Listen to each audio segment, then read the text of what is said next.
What's going on, everybody? Master Taint here. That's right, Master Taint again, here with another war recap for you from Exclusive Empire. It's been a little while since I've done one of these, so pretty excited to get back to it. We randomly matched up with Art of War. Um, Up carrot, I think that's called, maybe just a carrot.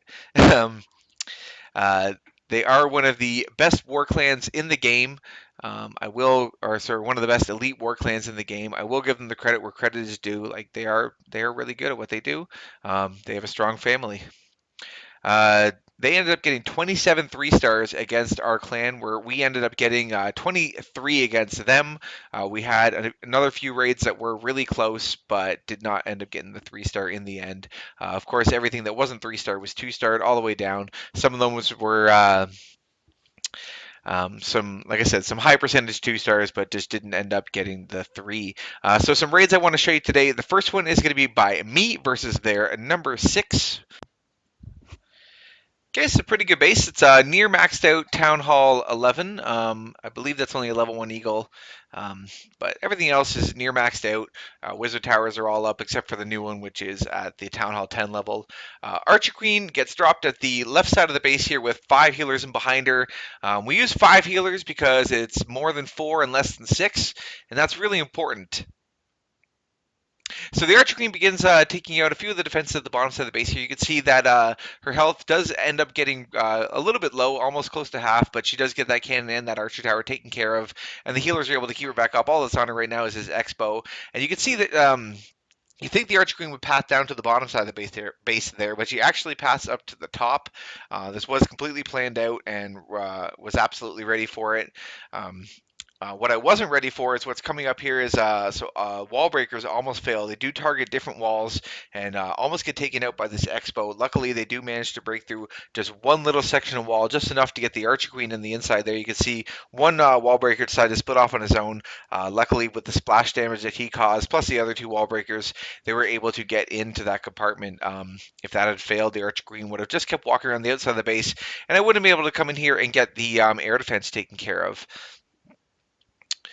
With the healers on the Archer Queen now, you can see that she's just doing a lot more of the cleanup. She's going to be able to come in, take out this entire compartment by herself, take out the Tesla and the Expo there, and then she's going to turn around and keep walking around the outside of the base. Eventually, I'm going to wall break her into that compartment at the right side there where the Archer Tower is, and she's going to be able to take out that other air defense as well. If you look at the troop comp here, you'll see there's one P.E.K.K.A. and one Valkyrie added.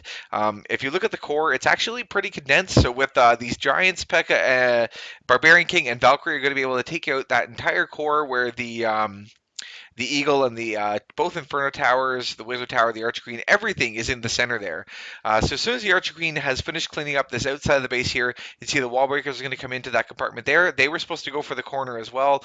Luckily, they went one tile in, so my Archer Queen was still able to go into the inside here. Barbarian King comes in the backside using the hole that was made earlier with the Warden, 8 Giants, the P.E.K.K.A., the Valkyrie, all in behind her, all in behind him, I should say, or them now that there's 2 heroes. Enemy Barbarian King is taken care of really, or sorry, that was the clan castle that was taken care of really quickly. A poison spell went down there just to help take down the wizard as soon as possible. And these Giants, Barbarian King, P.E.K.K.A., everything in the inside here is going to be able to take care of absolutely everything. Unfortunately, the Inferno Tower doesn't die. The Eagle goes down while it only gets one shot off, so that's absolutely perfect. It's going to focus on that one hound there anyways, and these loons are going to come up behind all the air disp- all his offense has been dropped now onto this bottom side of the base here. The entire rest of it has been cleared out by the Archer Queen, the Barbarian King. Like I said, that Inferno Tower is left right till the end, unfortunately, but it's also going to be able to pop this Lava Hound. So all the pups come out now. The loons take care of that Inferno Tower, and the rest of the base is just left to be cleaned up really quickly. So very nice job, Master Taint.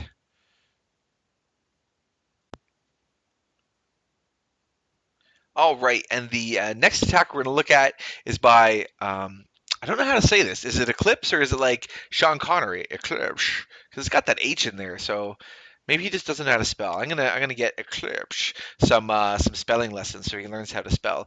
Anyways, he begins his attack at the bottom side of the base here. The Archer Queen goes down with the 5 healers in behind her. I believe it was 5. If you didn't know, 5 is greater than 4 and less than 6, and that's why we use 5 healers. Although we will see a raid later on that only uses 4, but it's just cheating. So wall breakers get him into this compartment here. Wall breaker AI has been a little bit tricky in the last couple updates. They don't always go for the exact walls that you think they will go to, as you saw in my last raid. Um, so you really just can't give them any choice of where they're going to go. But even then, they could still go off path. Yeah, it's a little bit weird. So this giant comes into the bottom side of the base here. That's just to take the archer tower and the cannon off the archer queen just for a little bit, so that she's able to take down these defenses without having to waste too many of his rage spells. He does want to use those later on when he's taking out the clan castle and the enemy archer, or probably not the clan castle, but the enemy archer queen and everything else that he's going to be able to take out there. Archer Queen is just doing a lot of damage at the bottom side of the base here, just with these healers. Um, What's really important now is with the Eagle. The Eagle will start attacking after a certain number of troops have been dropped. That also includes spells. So you have to make sure that you're not overdoing it. Too many healers, too many spells, too many giants, wizards, whatever, and the Eagle will start firing and just do absolutely massive amounts of damage. Wall breakers come in the bottom here, get him into this other compartment. The Archer Queen is eventually going to turn around and start doing her cleanup after the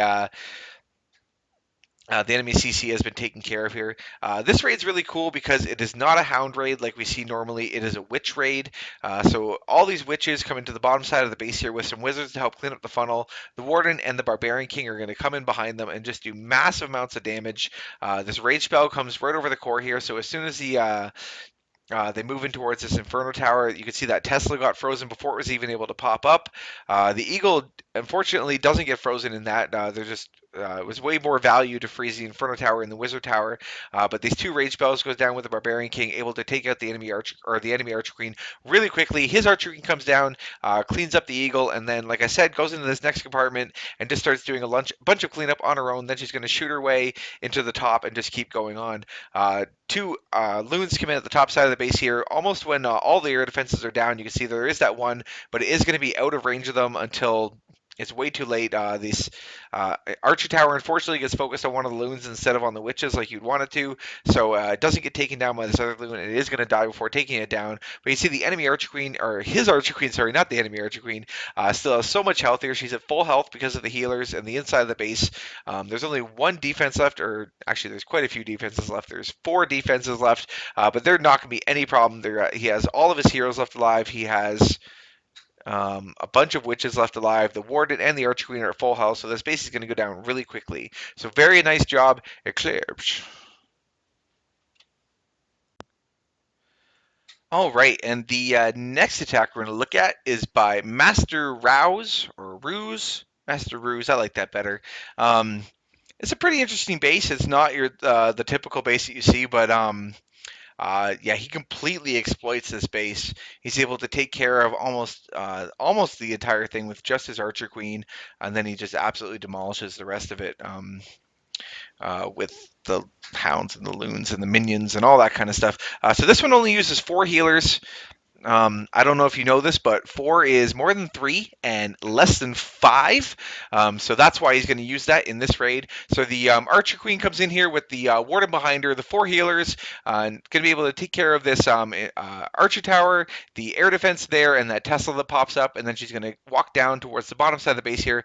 He's going to wall break her into this first compartment here where the 2 cannons are, and then he's going to eventually wall break her into the second compartment there, or into the second wall there, and you can just see how much value he's going to be able to get out of his Archer Queen. He's going to get he is going to get all the air defense, all the Wizard Tower taken down, one of the Inferno Towers, that Eagle, the Sweeper, an Expo. Like, there's just so much in there that the Archer Queen is going to be able to take care of, no problem. You can see he started cleaning up the funnel on the bottom side of the base here. He doesn't want the Archer Queen to walk around. He wants to make sure that she goes in towards the inside here after taking out these defenses in the inside. Once the cannon gets focused on the Archer Queen, you can see he drops the wall breakers, the first set of wall breakers at the bottom side here, and then he's going to wait until his Archer Queen clears out that air defense there before he drops in the second set of wall breakers, or they are likely to go into that compartment instead of going to the second wall here. Um, like I said, wall breaker eye is pretty tricky now, and they will run a lot farther than you used to think they will. But now all the compartments have been cleaned out. This poison spell goes down just to take care of that wizard. You can see the Archer Queen is focused on the Hound right now, so if he didn't drop that poison spell, the wizard just would have done massive amounts of damage. Plus, it helps cleaning up the pups as well. The Archer Queen cleans up the rest of them. Doesn't drop a minion to help, but he probably could have. And then you can see the wall breakers came in during the rage spell there to get him into the second compartment. And as soon as the Archer Queen takes care of a little bit more of the bottom side of the base here, he's going to drop his Barbarian King in behind that just to help take out even more here. He's going to run right in and just start beating on a wall because everything has also already been taken care of. Doesn't even care about the Inferno Tower or anything there. All he wants to get to is this enemy Archer Queen, which gets taken down within a couple shots. Warden ability gets used to keep his Barbarian King alive to move into this compartment here. All the Wizard Towers are now being taken care of. You can see he's dropped in his two Hounds at the one on each air defense at the top side of the base here, and then I believe it was about three groups of three loons just kind of all around everywhere. And while the Hound is tanking there, they're just going to be able to move in and take out absolutely everything, including this last Inferno here, which is in what we were calling the key walls, because I don't really understand what that little section of walls is for. But one of the Hounds pops right at the end, so he's just got so many pups left over. He's got 7 loons left over. He has a freeze spell left over, plus 7 pups or 7 minions that he's not even going to drop. Like it's crazy to see. This well-developed Town Hall 11 base get taken out by basically Town Hall 9 troop capacity and spells. So very nice job, Master Ruse.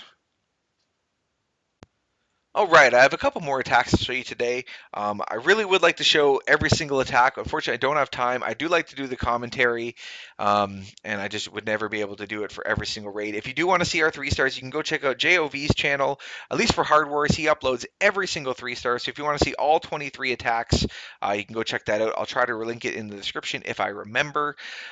This was my favorite attack of the war. It is by Gunu 2 versus their number 25. In this raid, he is using 4 healers, which is it's more than one healer. I think if you didn't know that, and it's less than 10. So he drops in these 2 giants here. They're going to take the focus of that Expo and that Archer Tower that have now died, just to keep them off the Archer Queen. If they had got focused there, he would have had to use a rage over his healers and his Archer Queen, which he wants to save for later on. He's using 5 rages in this attack, or yeah, five rages in this attack. Sorry, it's a little bit blurry on my screen when I'm doing these. Gets the enemy CC taken care of and moves his Archer Queen towards the inside of the base here. Uses the first raid on his Archer Queen healers here. They're going to take down the Eagle before it's able to do any of its attacks. Barbarian King, a Giant, and some Wall Breakers come in at the top side of the base. Basically, all this Barbarian King is going to be able to do is take out these 2 Archer Towers and the mortar. But you can see the way he plans this attack, all he's really trying to get rid of in just little sections are these single target defenses, and then he's going to use the Archer Queen or the Archer Queen Rage healer to take care of the entire base. As you can see, the Warden ability goes off right at the last second there before his Archer Queen dies, keeps her alive through both of these Inferno Towers, and after she takes care of the top one here uses the ability, again, gets healed back up to full, and walks right out of the range of the bottom Inferno Tower, which is perfect. Gets the first one taken care of, and then moves up to take care of this Wizard Tower, the Expo, and everything else at the top side of the base here, and then just shoot her way into the next compartment. Just a whole bunch of loons go down. He just spams them all in here, just wants to make sure he gets all these defenses taken care of. Again, look, you can see he's focusing on the single point defenses. He wants to get those taken care of because he's going to be using his Archer Queen for the majority of this raid. So at this point in the raid, everybody in the chat was yelling, "Oh, it's a fail! It's a fail!" Because look, all of his loons have died. Both of the hounds are down, and all the pups have died already. And he doesn't get this Wizard Tower down. So everybody's thinking, oh, this raid is over. But then we look and you see he still has 2 loons, 11 minions, and 2 rages. He's only used 3 of his 5 rages so far. And as he comes up to the enemy Barbarian King here, again, another rage healer on the Archer Queen healers. Another rage on the Archer Queen and healers. I'm sorry about my stuttering there. Then drops the 2 loons at the top side of the base here. Unfortunately, this Tesla gets focused on the 1 loon, so it's not going to be able to take down that air defense all by its, or sorry, that Archer Tower all by itself. But the second loon is going to be able to clean it up because the Archer Tower is focused on that other, on the 1 loon right now. Fortunately, gets taken up by a trap, but the minions coming in the backside of the base here are going to be able to do so much cleanup. He was telling me later on that he did plan for these that wizard tower at the bottom side to die, and there were some pups and some minions that would have come and started cleaning up the bottom storages there. This raid did come down to only the last second or two. I believe it was even less than a second left, but it does get absolutely destroyed. So very nice job, Gunu 2.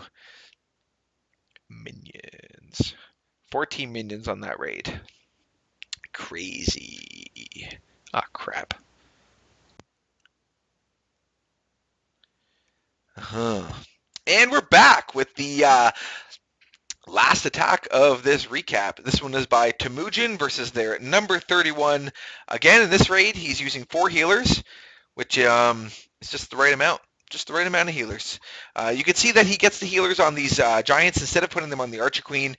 Healers heal regular troops better than they heal heroes. There is reduced healing against heroes. I'm pretty sure that's true for healers too. If I'm wrong, don't shoot me. I'm sorry. But the Giants were able to take just enough of these defenses for the Archer Queen to take them up, and then with the healers on her, just keep her up to full. Right now, there's only this Expo and this Wizard Tower on her, which is no problem for the healers to keep up. The Archer Towers obviously have more damage per second than the Expos do, so yeah, absolutely no problems at all. Wall breakers get him into this bottom compartment here. We talked about the AI before, so you can see there is almost no other choice for those wall breakers to go to. There was still a building in that area, so the wall breakers are going to head towards that, and then he drops in another set at the bottom here to come into this next compartment. He wants to make sure the Archer Queen is going to be able to get in and do everything that he wants her to do, gets this Tesla taken care of, gets the Expo taken care of, and then again takes care of the enemy clan castle before the rest of the raid. We are seeing that more and more now, especially with the extra 30 seconds that we get, is killing the enemy clan castle rather than distracting it. It's hard to distract it now because you can't really get, well, it doesn't attack minions at all, so you can't distract it with minions, and a lot of people are putting borders at the outside corner of their bases, so trying to distract it with any kind of barge troop isn't going to work as well. So with the extra time, if you can plan it out the way you want it to, it's better to just kill the enemy clan castle as soon as you can. So you can see he had 3 sets of wall breakers in this attack. Oh, sorry about that. 3 sets of wall breakers in this attack. They all went where he wanted them to. That second wall was a little bit risky. They could have split up, but they don't. Luckily, Eagle gets taken care of, but before it does too much damage. Then he uses the Warden ability to negate the one shot that it does get off. So absolutely perfect deployment there. Barbarian King and the Archer Queen are just going to be able to take care of absolutely everything else here. The Eagle's been taken care of. One of the Inferno Towers, the enemy Archer Queen's been taken care of. Barbarian King is sitting here hitting a wall. Doesn't bother with a jump spell because he's got enough of the base taken care of with his Archer Queen here. That he doesn't really have to worry about it. No spells left over for the flying part of this raid, but he doesn't really need them. After all those zap raids that everyone used to do, everyone got kind of used to flying without spells, so it just became kind of commonplace now. He has 3 hounds for 1 air defense left over, so there's not going to be any problem there. These loons can make their way in very slowly, drop small and kind of like a C arc around the bottom left side of the base here. This air defense is again taking 3 hounds, so it's not going to be any problem at all. He still has 1 hound left over here. Unfortunately, I don't know if it actually even pops by the end. Oh yeah, this one Tesla that's left over gets focused on the hound, pops it right at the very end. So now there's so many pups left over. The loons split up absolutely perfectly. I believe it was almost a 50-50 split. Some go to the top, some go to the bottom. The base is going to get cleaned up really quickly. So very nice job to Mujin. All right, everybody. Well, there is my war recap for you. I hope you enjoyed it. I hope you didn't miss me too much. This is Master Taint signing off, and I will see you again next time. Bye.